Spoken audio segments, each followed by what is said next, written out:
Olá, galera, tudo bem? Esse é o programa Parando de Fumar em 3, 2, 1 e eu sou a Josiane Marchiori, sou médica pneumologista e uma pessoa obcecada por te dizer, você é um ex-fumante.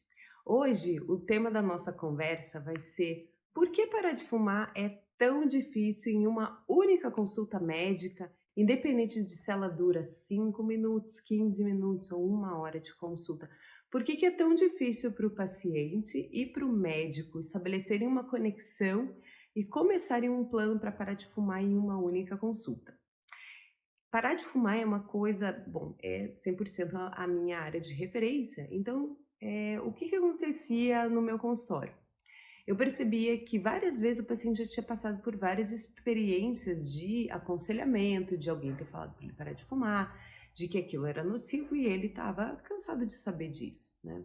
A gente tem uma orientação na universidade e até uma orientação da Organização Mundial de Saúde de que todo médico realize pelo menos uma intervenção rápida para todo paciente tabagista.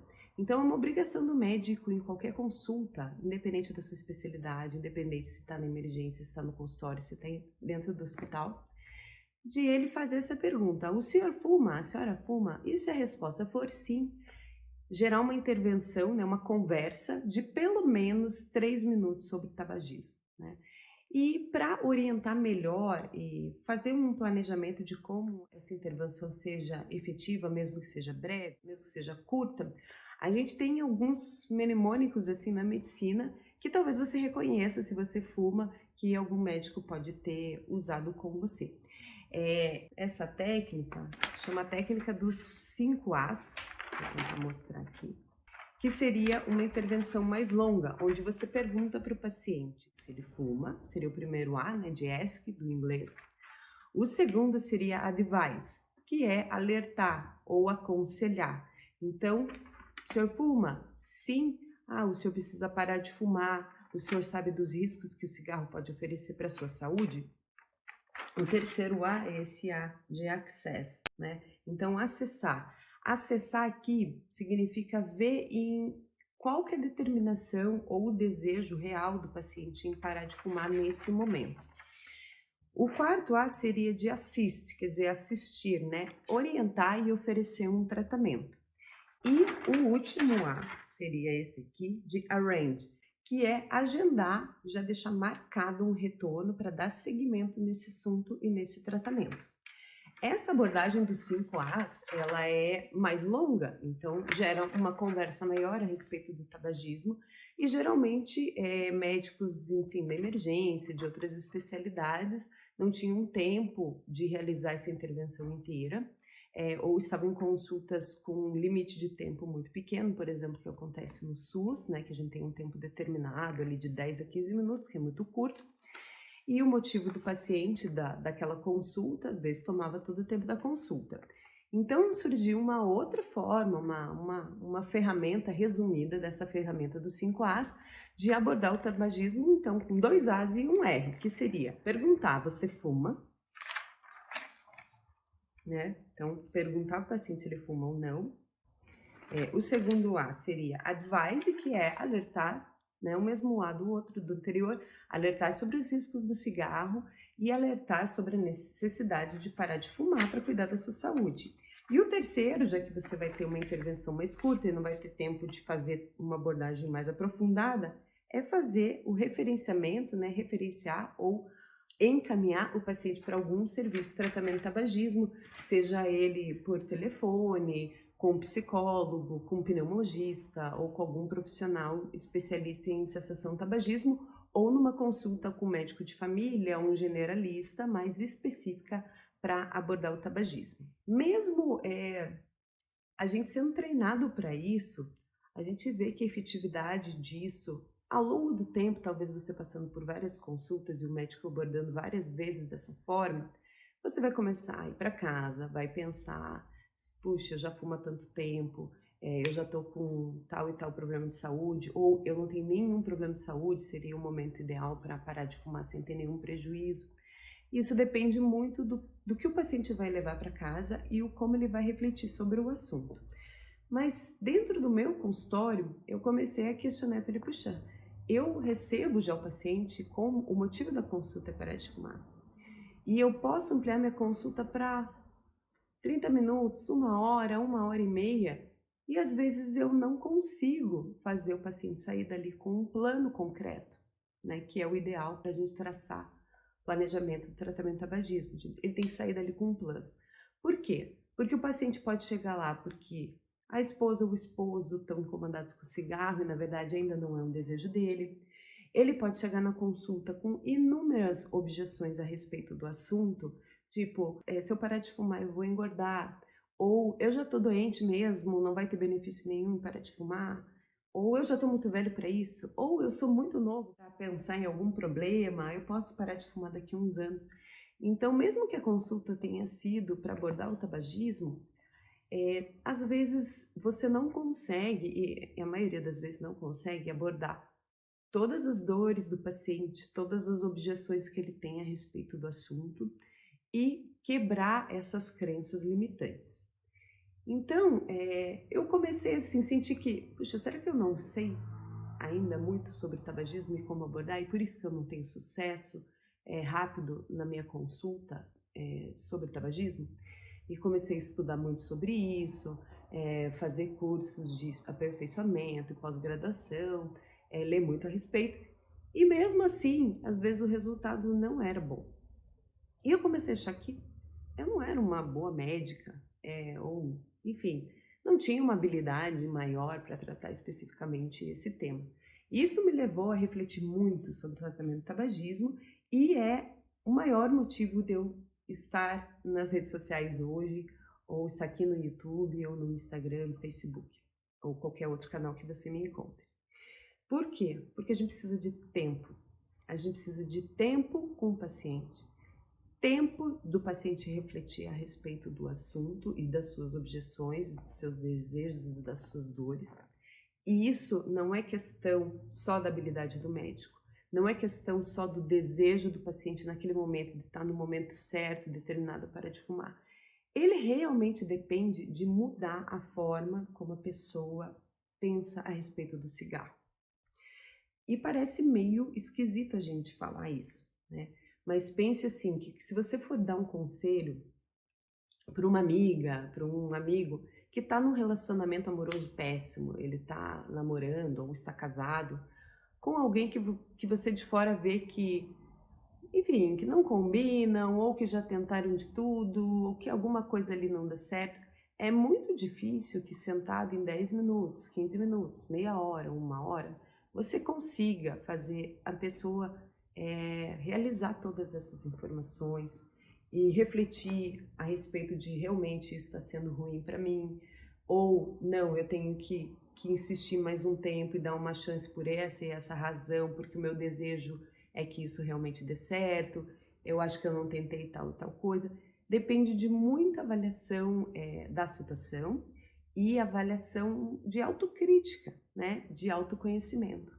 Então eu vi que apesar da gente estudar muito, abordar da maneira correta, do paciente chegar ali muito motivado, às vezes, e na maioria das vezes é assim, você precisa de tempo para que ele resolva e mude o formato, o mindset, a forma como ele pensa no cigarro. Para muitas pessoas, o cigarro ele é uma válvula de escape. É como se fosse o melhor amigo. Às vezes é a única companhia daquela pessoa, né? Assim, é estranho pensar assim para quem não fuma, mas quem fuma sabe que muitas vezes é assim. Parece que é o único momento que ela relaxa, que ela personaliza o cigarro como alguém que a entende, como um ombro amigo, como um amante, né? Como aquela surpresa que melhora o dia dela. Então, tudo isso tem muitos significados para a pessoa que ela precisa reformular. Ela precisa primeiro mapear, né, e identificar isso, depois ressignificar muitas coisas, para depois traçar um plano e poder pôr isso em prática. Então foi por tudo isso que eu resolvi vir para cá e para ter mais tempo com você que fuma, né, com você que tem um familiar que fuma e que você quer ajudar da maneira certa, para você entender como vai funcionar a cabeça desse tabagista e o que a gente precisa fazer para alterar a forma com que ele pense, gerar autoconfiança e, para isso, planejar para ele chegar no objetivo dele. E eu vou te contar que, para quem já tratou muito tabagista, conseguir parar de fumar é uma das maiores vitórias que essa pessoa vai ter na vida dela. E vai ser extremamente prazerosa. Vai ser como subir num pódio. Vai ser como ganhar uma medalha olímpica. E é exatamente esse o sentimento, porque exige o esforço de um atleta, exige o esforço de um campeão, exige a persistência de alguém que está mirando no objetivo e não vai parar até conseguir. Então isso realmente não é em um dia. A gente não faz em um dia com um atleta, a gente não faz em um dia com um filho que está com dificuldade na escola e acha que é incapaz de melhorar. Enfim, qualquer situação que seja um desafio.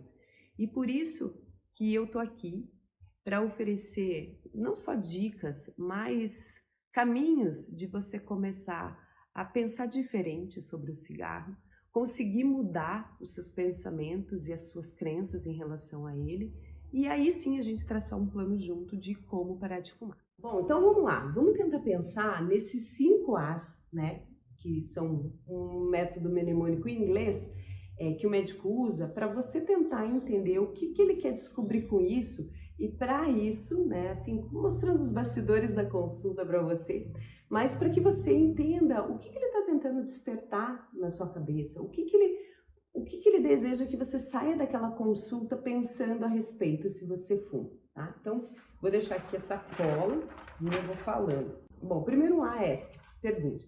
Pergunte é só uma forma de diagnosticar. Então, ele quer saber se você fuma ou não, né?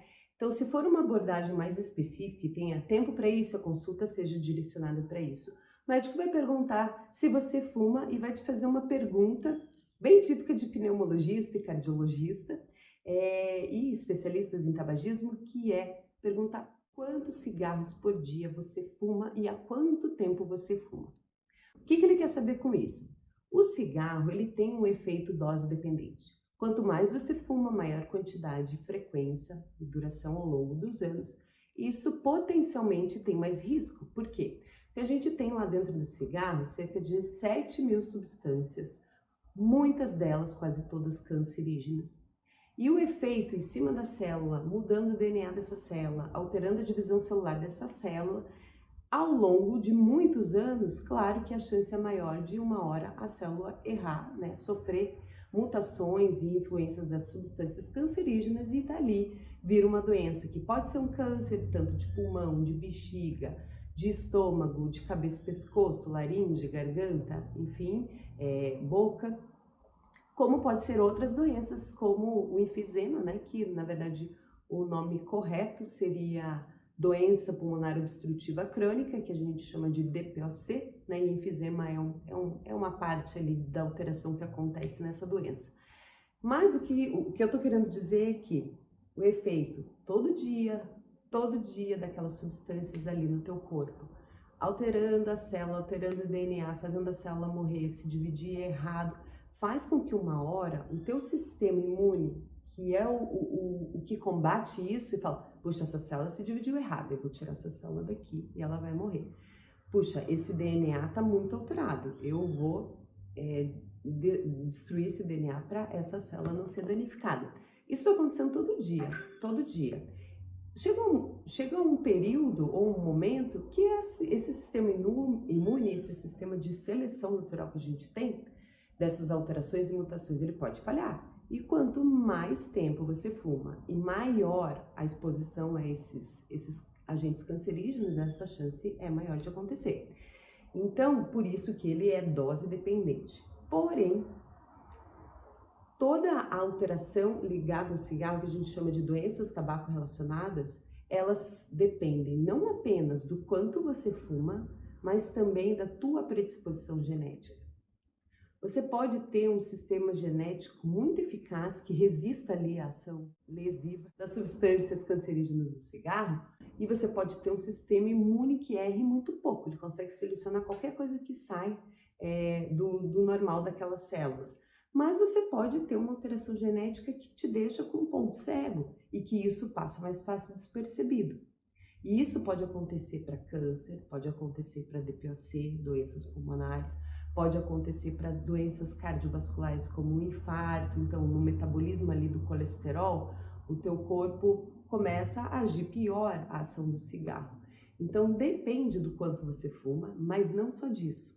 Depende também de toda a sua predisposição genética e se você já tem alguma outra fator de risco para outras coisas. Então, por exemplo, você fuma, mas você também tem uma doença pulmonar prévia que facilite lesões pulmonares mediadas pelo cigarro. Então, existe um fator dose dependente, o quanto você fuma, e por isso o médico vai perguntar para você: quantos cigarros por dia o senhor fuma? Por quantos anos? Já teve período que o senhor fumou mais do que fuma hoje? Já teve período que fumou menos? E daí ele vai fazer uma conta, né, que a gente chama de cálculo do anos-maço, que vai dizer para ele, o médico ter uma ideia de quanto foi a carga acumulativa de cigarro que você já se expôs na vida. Mas lembrar que ainda existe um fator ambiental, então outras doenças, outras exposições a outros fatores lesivos, por exemplo, às vezes você trabalhou muitos anos numa indústria e inalou outras substâncias que também são lesivas ao pulmão, por exemplo, e a tua composição genética, que essa a gente não conhece. Talvez um dia a gente conheça a composição genética de todo mundo, mas por enquanto a gente não sabe. Então, por isso que eu costumo dizer que tabagismo é uma roleta russa, porque às vezes você não tem genética para fazer câncer de pulmão, mas tem genética para ter um infarto do miocárdio. Às vezes você não tem genética para fazer o enfisema, né, o DPOC, mas você tem genética para fazer uma trombose de uma perna ou um acidente vascular cerebral, que é o AVC, o derrame. Então, a gente não tem como prever que alvo ali dentro das suas células o cigarro vai achar o teu ponto fraco, né? Então, não é só um problema do pulmão. Então, quando ele te pergunta se você fuma, ele também deve perguntar a carga de cigarros para ter essa noção de quantos anos da sua vida e por quanto tempo você se expôs ao cigarro. Indo lá para o segundo A, né? Então, advice, o médico vai te alertar sobre isso. Hoje, com toda a informação que a gente tem, internet, televisão, livro, e-book, mensagem no WhatsApp, é muito difícil que uma pessoa com o mínimo de acesso à informação não saiba dos riscos do cigarro. Mesmo assim, a gente, profissional de saúde, médico, enfermeiro, fisioterapeuta, nutricionista, assistente social, vai te alertar sobre os riscos do cigarro. Então, isso é para...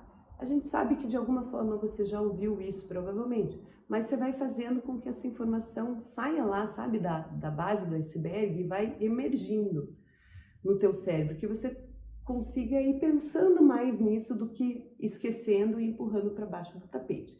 Então é esse alerta sobre os riscos do cigarro e sobre a necessidade de parar de fumar que compõe esse segundo momento da intervenção, que é o alerta, né? É te lembrar dessa informação que com certeza você de alguma forma já ouviu.